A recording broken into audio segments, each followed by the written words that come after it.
Rising Pakistan में अब हम आपको लेकर जाएंगे कराची, शाहरुख नदीम बुक ट्यूबर के पास। पिछले हफ्ते जो हमारा सेगमेंट हुआ था बुक रिव्यू का, वो बहुत ज़बरदस्त था। उसकी बहुत अच्छी सजेशंस भी हैं। सजेशंस मेन जो आई वो ये कि जी हफ्ते में एक किताब काफ़ी नहीं है, हमें 2 दफ़ा ये सेगमेंट प्रोग्राम में शामिल करना चाहिए और 2 बार आपको रिकमेंडेशन चाहिए। अच्छा, एक तो पढ़ लें भाई, हम तो इसी पे खुश होंगे कि आप हफ्ते में एक किताब पढ़ लें। लेकिन चलें, आपकी ख्वाहिश है तो हमने शाहरुख से कहा है, हो सकता है अगले हफ्ते से वो 2 किताबें आपको रिव्यू में लेके आए। लेकिन अभी चल के देखते हैं कि आज अंग्रेज़ी की या किसी और ज़बान की या उर्दू की कौन सी किताबें वो रिकमेंड कर रहे हैं। Over to Shahrukh. जी, बहुत शुक्रिया तौसीक एंड सबीन। पहले तो जी मैं आपको बताना चाहता हूँ कि जो हमारा लास्ट प्रोग्राम था उसका फीडबैक बहुत ही पॉजिटिव और इंकरेजिंग आया है। इनफैक्ट लोगों ने इस सेगमेंट को बहुत ज्यादा पसंद किया है। I am also feeling very excited to be part of PTV and rising Pakistan. सबसे ज्यादा खुशी इस बात की है कि अपने पाकिस्तानियों के साथ किताबों में छुपा हुआ विजडम, नॉलेज और इंफॉर्मेशन शेयर करने का मौका मिल रहा है। आज भी दोस्तों आपके साथ 2 बेहतरीन किताबों के रिव्यू के साथ हाजिर हूं। कभी कभी कुछ ऑथर्स कुछ ऐसी किताबें लिख बैठते हैं जो उनको शोहरत की उन बुलंदियों पर ले जाती हैं जिनका शायद उन्होंने खुद भी कभी गुमान नहीं किया था। ऐसी ही एक किताब ने ब्राजीलियन ऑथर पौलो कोएलो को लिटरेचर की दुनिया का सुपरस्टार बना दिया था। इस बुक का नाम है द अल्केमिस्ट। अल्केमिस्ट एक ऐसी किताब है जिसने पूरी दुनिया में लाखों लोगों की जिंदगियों पर बहुत ही गहरा असर डाला है। यही वजह है कि इस किताब को दर्जनों जबानों में ट्रांसलेट भी किया जा चुका है। खूबसूरती इस बुक की यह है कि चाहे आप बच्चे हैं, जवान या बुजुर्ग, ये किताब आप सब लोगों के लिए रेलेवेंट है। आप लोग सब इसको पढ़ के भरपूर तरीके से इंस्पायर हो सकते हैं।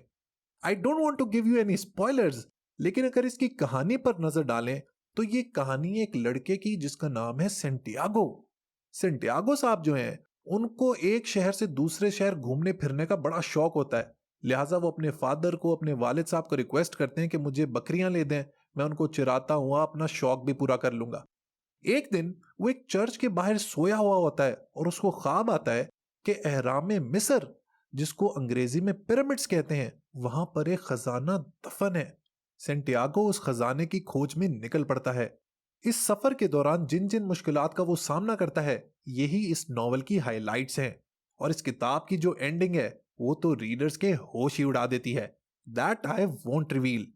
पौलो कोएल्हो की राइटिंग इतनी पावरफुल है कि आपको हर पैराग्राफ में भरपूर सीखने को मिलता है।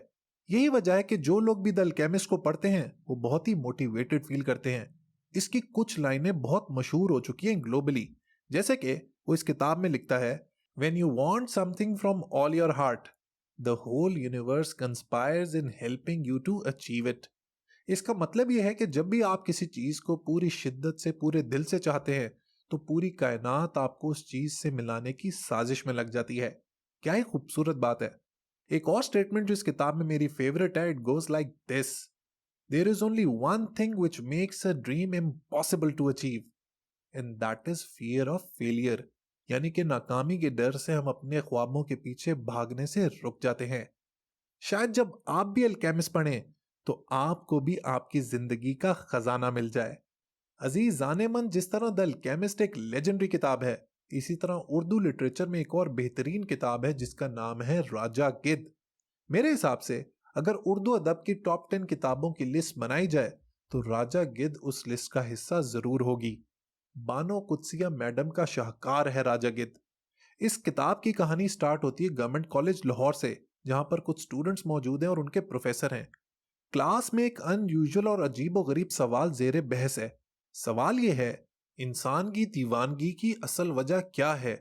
यानी कि वो क्या वजूहात हैं, वो क्या असबाब हैं जो इंसान को इंसानियत की हदों से दूर ले जाते हैं और वो एक मेयारी इंसान होने की बजाय इखलाक और आदाब से गिरता चला जाता है।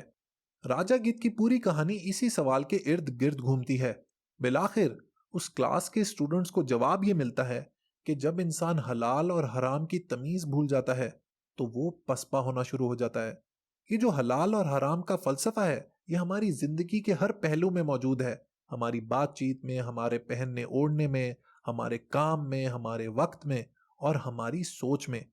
इस किताब के मुताबिक ये इतना बुनियादी, इतना कलीदी, इतना पावरफुल, इतना इंडिस्पेंसिबल कॉन्सेप्ट है कि ये ना सिर्फ इंसान की जिंदगी बल्कि ये बेराह रवी उसके आने वाली नस्लों पर भी असरअंदाज होती है।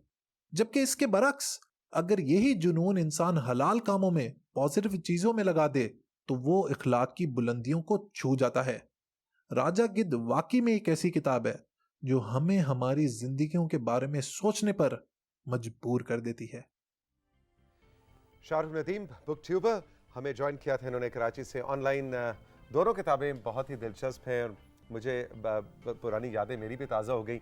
राजा गिद्ध मैंने पढ़ी थी मैट्रिक की छुट्टियों में, और अल्केमिस्ट तो खैर बाद में पढ़ी थी, लेकिन दोनों किताबों ने बहुत गहरा असर छोड़ा और वाकई बहुत अच्छी रिकमेंडेशन शाहरुख लेके आते हैं। एग्जैक्टली और जिस तरह से उन्होंने रिव्यू दिया बुक्स का, मेरे ख्याल में आपकी अटेंशन को एक्चुअली ग्रैब करना शाहरुख अच्छे से जानते हैं और इतने अच्छे तरीके से उन्होंने एक्सप्लेन किया कि अभी इस वक्त जितने लोग थे आपस में सब बातें भूल गए हमारे स्टूडियोज़ में भी, और सब जो है वो शाहरुख को ही सुन रहे थे।